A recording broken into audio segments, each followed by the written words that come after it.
축원합니다. 아멘.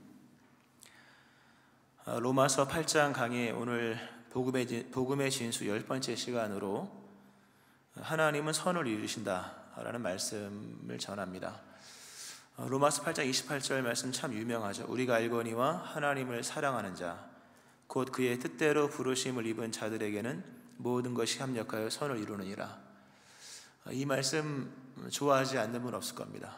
이 말씀 아마 상당수 외우고 있을 것인데, 이 말씀 속에 담겨있는 하나님의 사랑이 어떠하심인지 같이 한번 보도록 하겠습니다.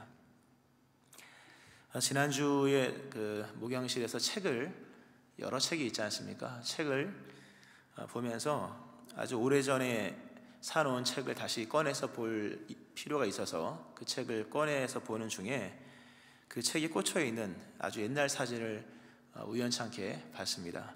2000년 8월에 제 29살 때의 전도사 시절 때의 사진입니다.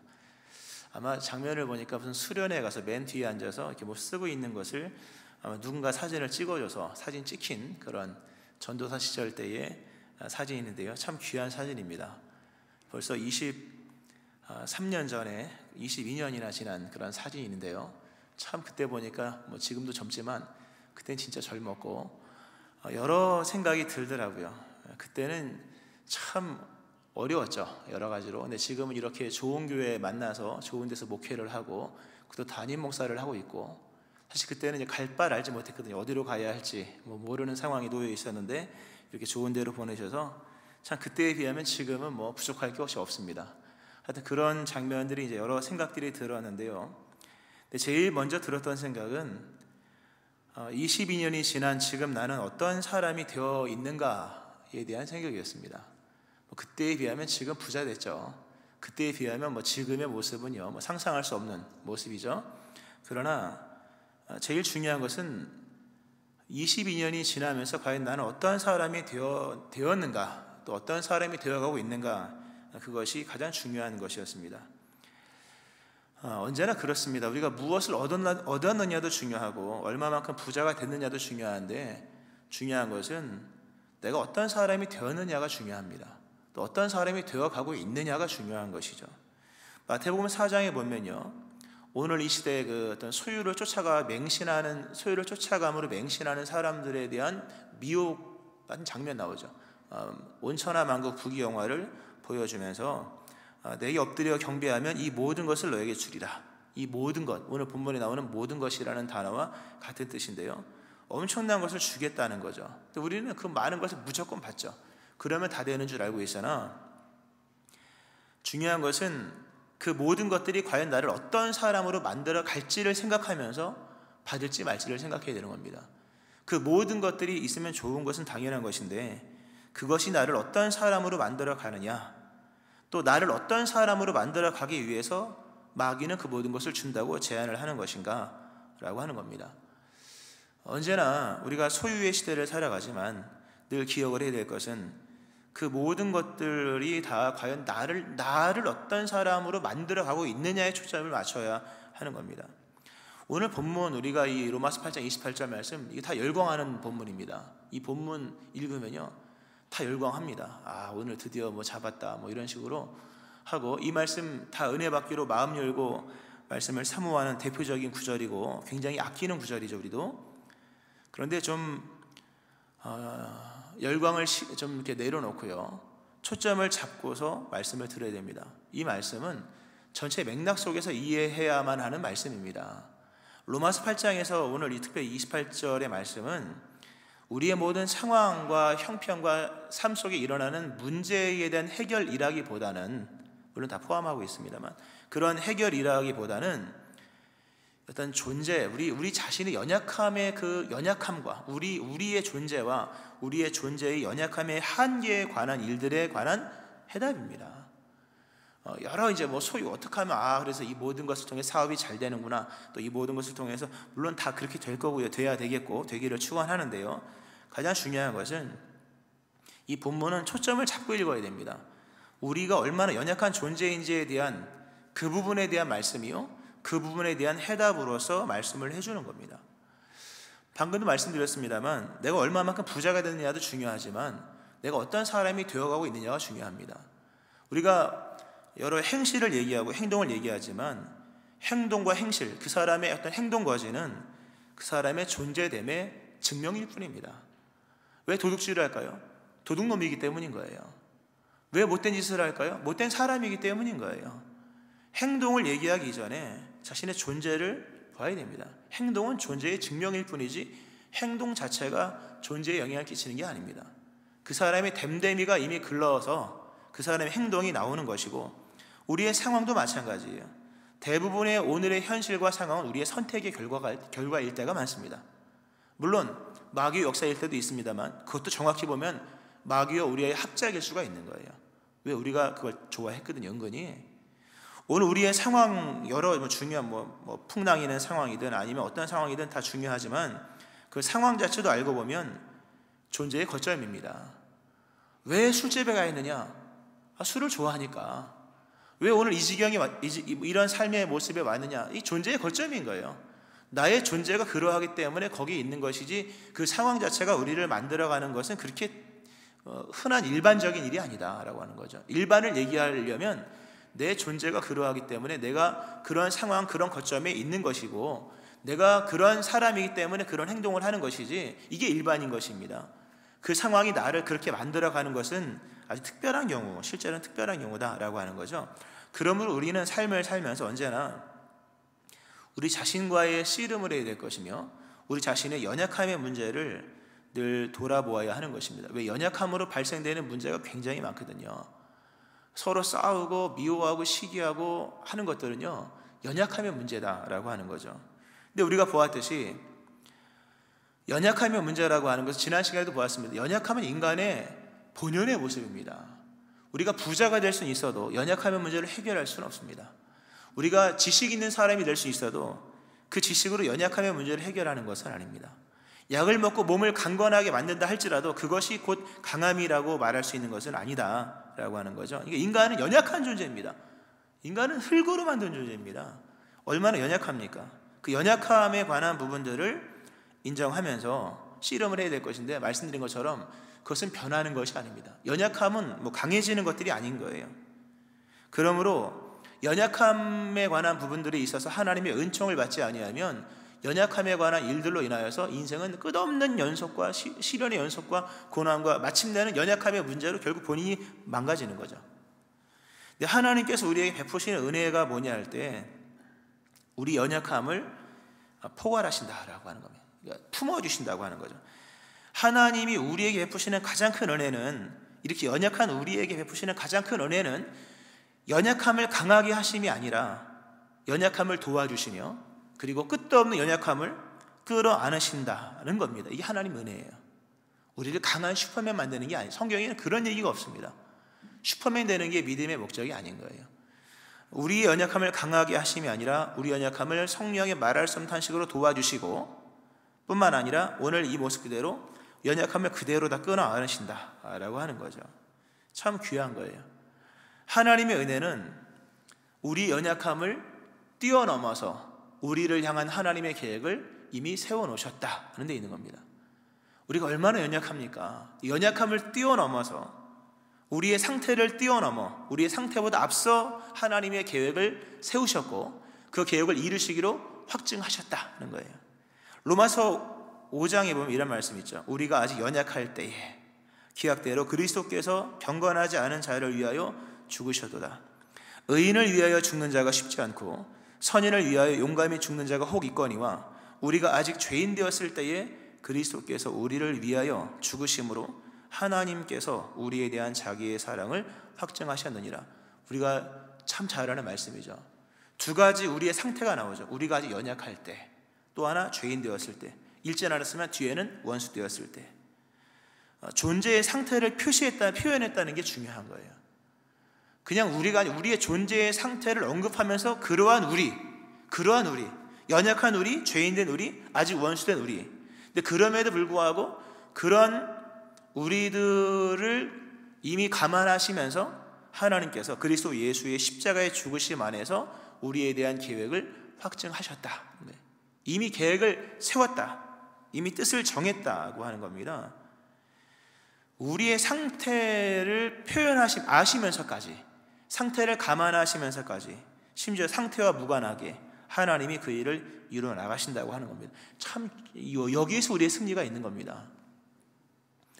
우리가 믿음의 삶을 삽니다만 믿음의 삶을 사는 우리들의 모습을 좀 이렇게 돌아보면요, 참 넘어지고 쓰러지고 날마다 부닥치고 날마다 어떤 끊임없는 유혹과 미혹에 빠져서 살아가는 날들이 얼마나 많습니까? 원래 믿음은 그렇게 막 사는 게 아니라고 말씀드렸죠. 믿음은 정도를 가는 것이고 바른 길을 가는 것이며, 또 때때로는 우리가 책임져야만 하는 일도 있는 거예요. 성경에 충성이라는 단어가 나오지 않습니까? 충성은 열심이 아닙니다. 충성은 목적 있는 부르심 앞에서의 요구하시는 하나님의 어떤 요구하심인 거예요.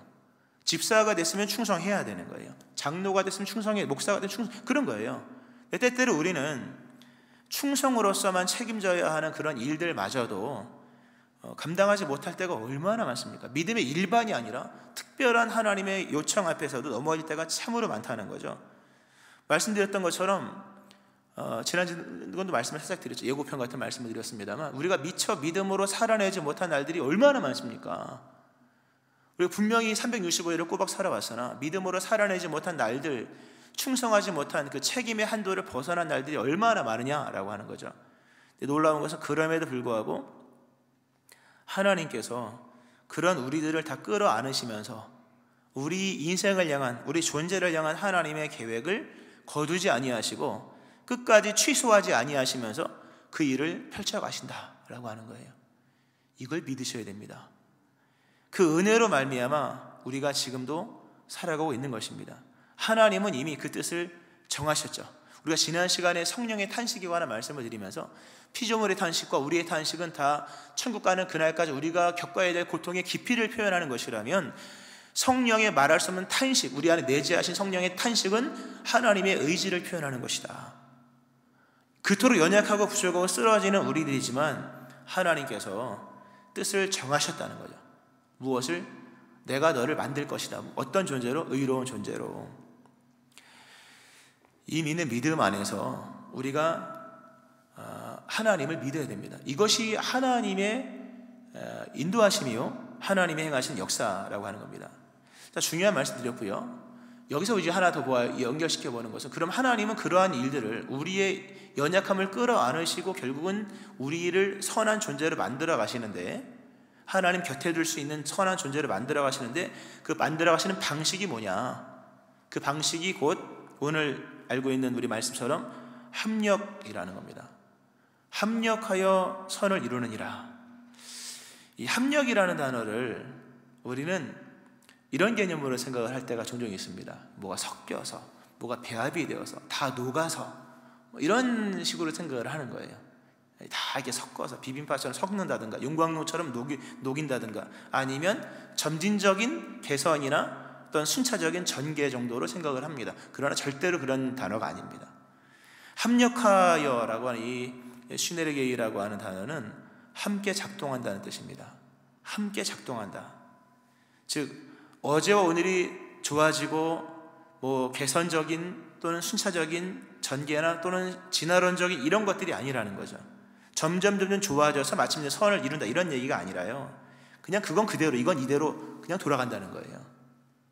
이 말씀을 유명한 마틴 로이드 존스 목사님의 로마서 강의 책을 읽어보면, 그분이 원래 의사 출신이잖아요. 그래서 굉장히 냉철하게 아주 비교 분석을 하시는데 그런 비유를 쓰셨는데요, 시계를 비유를 하시더라고요. 시계, 이 손목 시계가 있지 않습니까? 이 시계가 있는데요, 시계를 열어보면, 자, 결국 초침은 다 오른쪽으로 돌아가잖아요. 모든 초침은 다 오른쪽으로, 시침이든 초침이든 분침이든 아니면 어떤 거든 다 오른쪽으로 돌아가는데, 뚜껑을 막상 열어보면 그 안에 있는 수많은 톱니바퀴들이 다 오른쪽으로만 돌고 있는 것은 아니다.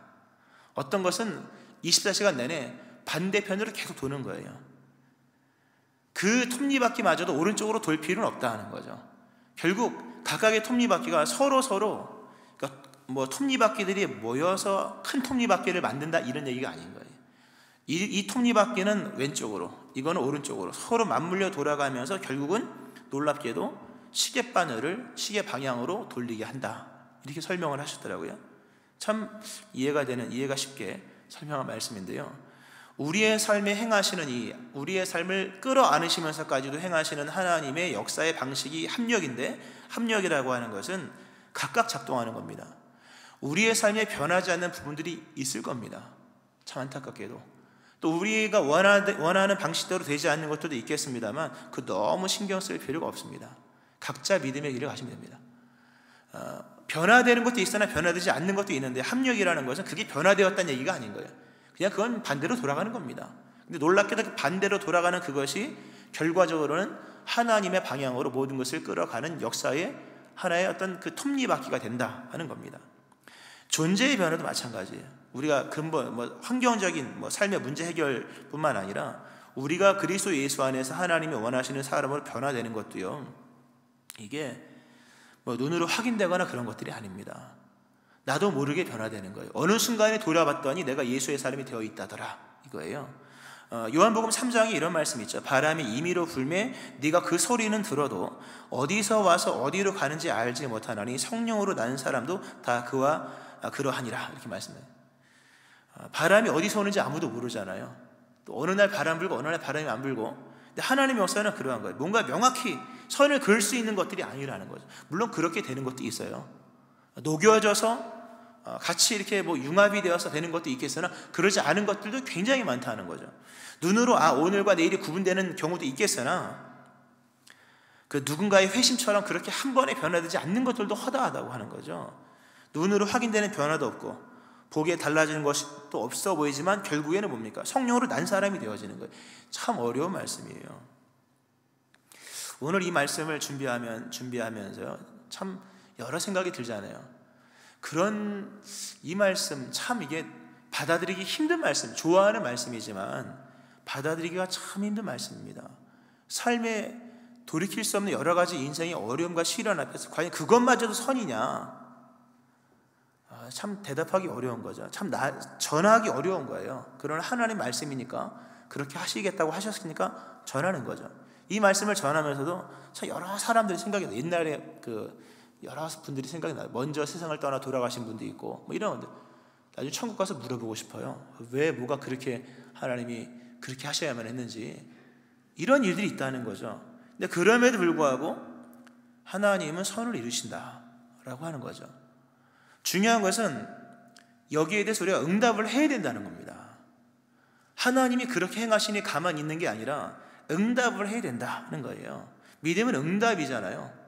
오늘 말씀해 보면 우리가 알거니 하나님을 사랑하는 자 곧 그의 뜻대로 부르심을 입은 자들, 우리가 누구냐라는 하나님의 어떤 정의가 있습니다. 우리에 대한. 그것은 너희는 부름을 받은 자들이다. 하나님이 우리를 불렀대요. 참 감사하죠. 불러서 이렇게 선한 존재로 만들어 가시고 삶의 문제들도 선한 일들로 변화시켜 주신다고 하는 거거든요. 이 하나님의 부르심, 우리가 하나님을 부른 것이 아니라 하나님이 먼저 불렀다는 거죠. 내가 계획을 세워서 들어주세요가 아니라 하나님이 먼저 계획을 세우고 내 얘기 들어봐, 이거거든요. 이런 하나님의 부르심 앞에서 우리가 이제는 응답을 해야 되는 거예요. 응답. 우리가 모든 것이 합력과 선을 이룬다는 부분은 참 우리가 많이 보았고 지난 시간에도 보았고 앞으로도 볼 거기 때문에 자, 거기까지 분명한 말씀을 전하고 중요한 것은 거기에 응답을 해야 된다고 하는 거죠. 하나님이 나를 불렀다면 이제는 공이 순서가 나한테 온 겁니다. 누군가 저에게 임성아라고 불렀다면 저는 네라고 대답을 해야 되는 의무가 있는 것처럼 하나님이 이 말씀을 통해서 우리의 삶을 연약함을 끌어안으시고 선을 이루어 가신다고 말씀하셨다면 우리는 이 부르심 안에서 우리가 응답을 해야 됩니다. 그 응답이라고 하는 것은 이런 겁니다. 모든 것을 합력하여 선을 이루신다는 하나님을 믿는 믿음을 그 위에 얹어놔야 되는 겁니다. 우리의 믿음을 그 위에 얹어놔야 되는 것이고 우리의 모든 신앙의 지식의 뿌리를 거기에서 안착시켜야 되는 거예요. 신앙의 지식이 있어야 되잖아요. 그 지식의 뿌리를 어디에다 안착시킬 거냐, 무슨 말씀에 안착시킬 거냐라고 하는 거예요. 공허하게 하면 안 되잖아요. 그 신앙의 뿌리를, 지식의 뿌리를 오늘 말씀에 두어야 되는 겁니다. 또 내 삶에 대한 이해의 근거를 오늘 말씀에 두어야 되는 거예요. 뿐만 아니라 인생이라는 게 해석이 돼야 되잖아요. 인생은 단어가 아닙니다, 여러분. 인생은 문장이고 인생은 이야기입니다. 하나님의 이야기. 우리가 요셉의 이야기를 얼마나 재밌습니까?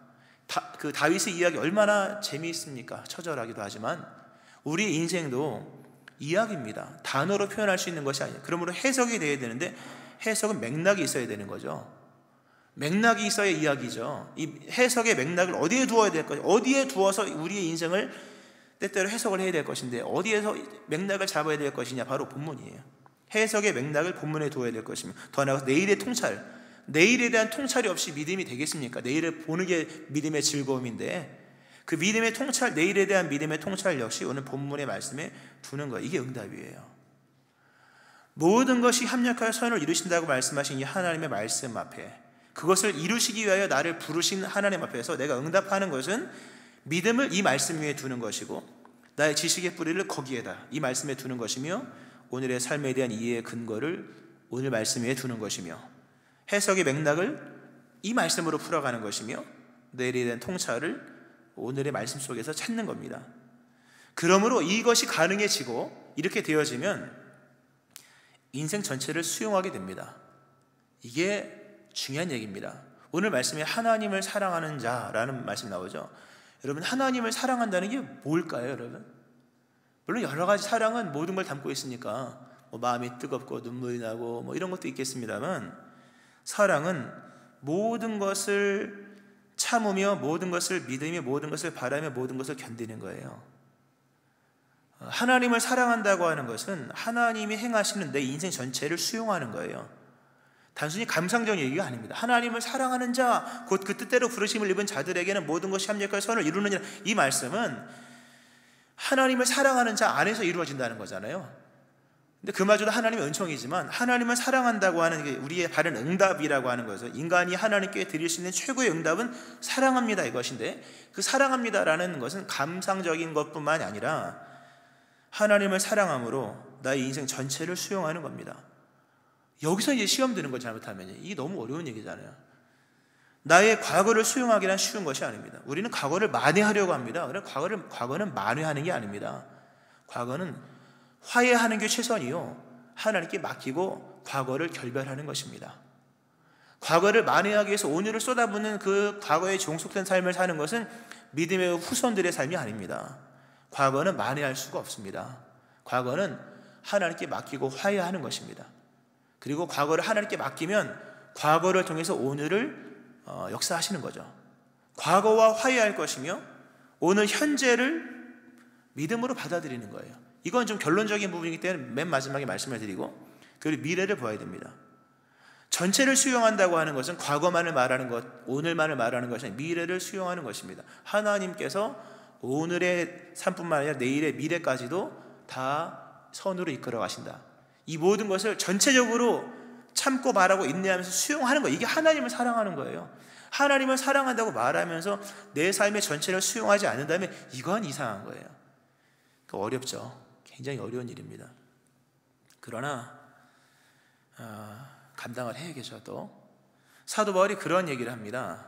빌립보서 4장에서 내게 능력 주시는 자 안에서 내가 모든 것을 할 수 있느니라. 참 귀한 말씀이죠. 근데 우리가 이거를 잘 읽어야 되는 것이요, 그게 내가 모든 것을 할 수 있다라는 개념이 내가 할 수 있는 능력이 있다 이런 얘기가 아니라, 이건 능력에 대한 어떤 자신감을 얘기하는 것이 아니라 결과와 성취에 대한 확신을 말하는 겁니다. 내가 가난해서 극복을 했다 이런 얘기도 좋겠죠. 그렇게 받아들일 수 있겠습니다만은 그런 의미가 아니라 어떤 상황에 놓여 있든지 간에 하나님은 결과를 만드시고 뜻을 성취하신다. 그러므로 내가 모든 것을 할 수 있다, 이렇게 되는 거예요. 과거, 현재, 미래 참 불안하고 떨쳐버리고 싶고 벗어나고 싶은 일들이지만 하나님을 믿는 믿음 안에서 살아가는 겁니다. 저 아브라함에 관한 말씀이, 이 말씀을 하면 생각이 났었습니다. 아브라함이 하나님께서 이삭을 번제로 바치라, 그 이삭을 데리고 등짐을 지게 하고 횃불을 들고 이제 그렇게 칼을 들고 산을 올라가지 않습니까? 그때 아브라함의 마음이 얼마나 절망적이었겠습니까? 물론 히브리서에서는 부활의 소망 중에 이런 얘기가 있습니다만, 로마서에 있습니다만, 얼마나 마음속에 복잡한 마음이 들겠습니까? 근데 막상 하나님께 이삭을 바치려고 했을 때 이삭에 손대지 말라 그러잖아요. 굉장한 얘기죠. 어느 누구, 너뿐만 아니라 어느 누구 이삭에 손 못 대, 이 얘기거든요. 그리고 거기서 여호와 경외하는 것을 인정받고 나중에 엄청난 복의 약속을 재확인받고 내려오잖아요. 내려오면서 아브라함이 아마 많은 후회를 했을 거예요. 어쩌면 회개했을 것입니다. 이럴 줄 알았으면 모리아산에 올라갈 때부터 찬송하고 올라갈 걸. 올라갈 때부터 찬송하며 올라갈 걸. 근심 중에 올라가서 나중에 기쁨으로 내려온 자신의 모습을 보면서 그때 별의별 생각을 다 하지 않았는가, 하나님께 너무 죄송하구나 하는 마음이 아마 있지 않았을까라는 생각을 합니다. 이럴 줄 알았으면 올라갈 때부터 노래 부르고 올라갈 걸. 근데 그러지 못하는 게 인간이라는 거죠. 근데 하나님 그것도 이해하세요. 그러나 하나님은 하나님의 일을 그럼에도 이루신다라고 하는 거죠. 하나님이 선하다고 하는 것을 감사하셔야 돼요, 여러분. 그분이 선하시기 때문에 감사해야 됩니다. 왜? 그분은 자신의 존재를 부인하지 않아요. 하나님이 선하심으로 우리의 삶에 행하시는 모든 것이 다 선으로 결론 난다고 하는 겁니다. 받아들이기 쉽지 않지만, 자, 그러므로 말씀을 좀 정리를 하면서요,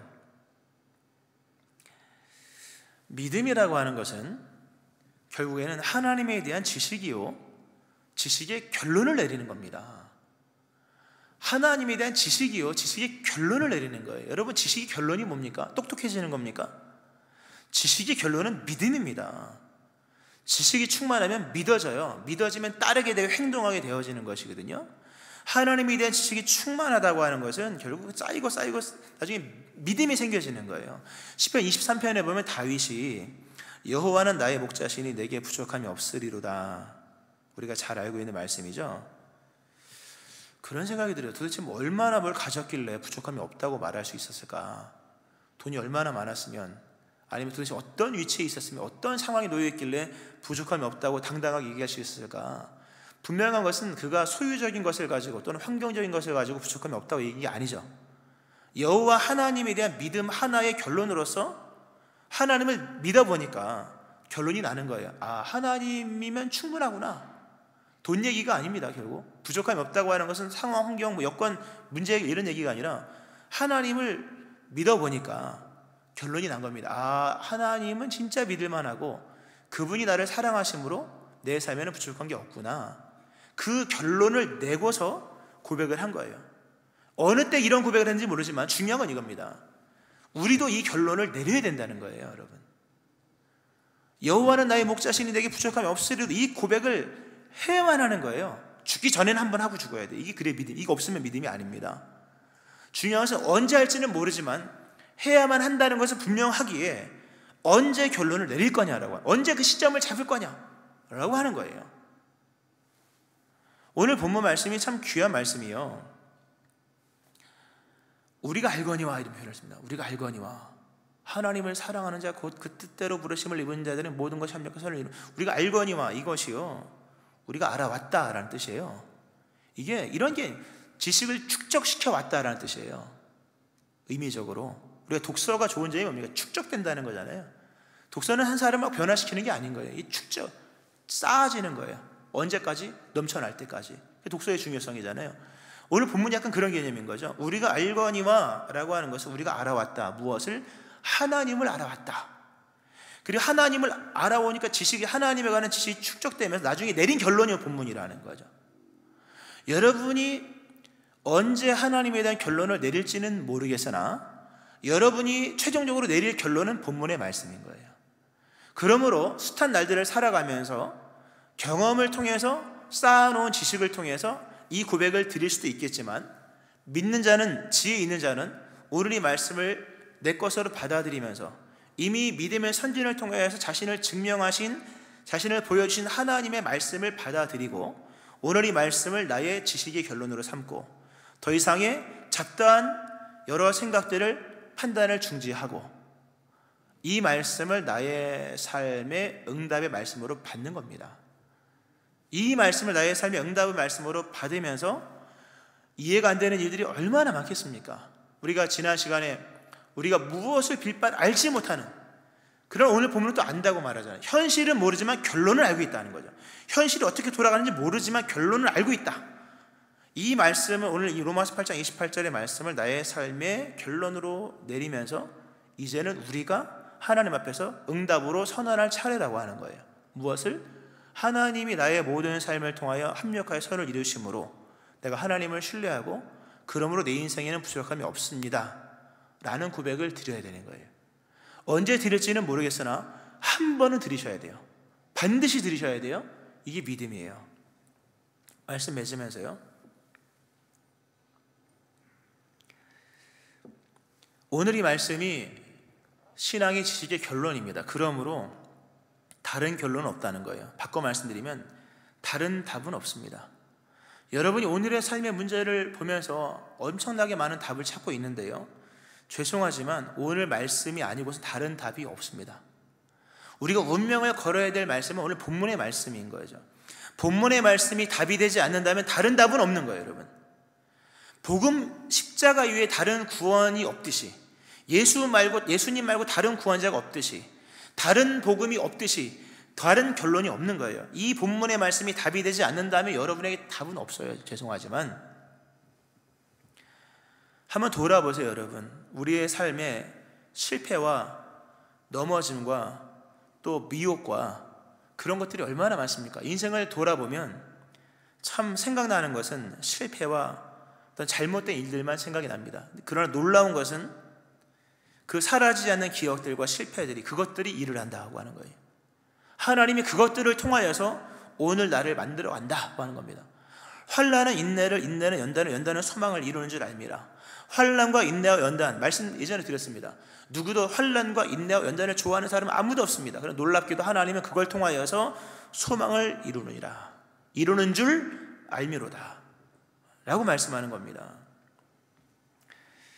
하나님은 오늘도 여러분의 그 이해할 수 없는 각자의 상황과 각자의 경우 속에서 지금도 여러분의 구원을 이루어 나가십니다. 좀 멋있는 표현을 다시 한번 쓴다면요, 하나님은 오늘도 여러분의 삶 속에, 여러분의 삶을 통해 하나님의 기적을 담아가고 계시다 라고 하는 겁니다. 여러분의 상황과 여건, 여러분의 그 연약한 존재 속에 하나님의 기적을 담고 계신다 라고 하는 거예요. 그러므로 오늘 우리의 삶과 반대적으로 돌아가는 그런 여러 가지 현상과 일들과 우리 연약함들은, 그런 것들과 나의 삶의 이런 것들은 그냥 무의미하고 공허한 공전이 아니라는 겁니다. 그것과 나 무의미한, 떼버리고 싶은 그런 무의미하고 불필요한 또는 공허한 공전이 아니라, 또는 공허한 반복이 아니라 하나님의 역사를 담아가시는 하나님의 방편들이다 라고 하는 거예요. 그러므로 오늘 하루하루를 응답하는 삶으로 살면 충분합니다. 오늘 하루를 믿음으로 살았습니까? 그럼 된 거예요, 여러분. 내일 일은 내일 걱정하세요. 오늘도 하나님의 기적이 우리의 삶에서 담아지고 있다는 것입니다.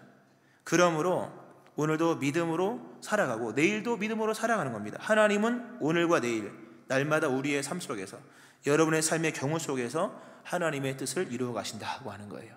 이 믿음이 여러분 가운데 일어나기를 주의 이름으로 축원합니다. 아멘. 기도하시겠습니다.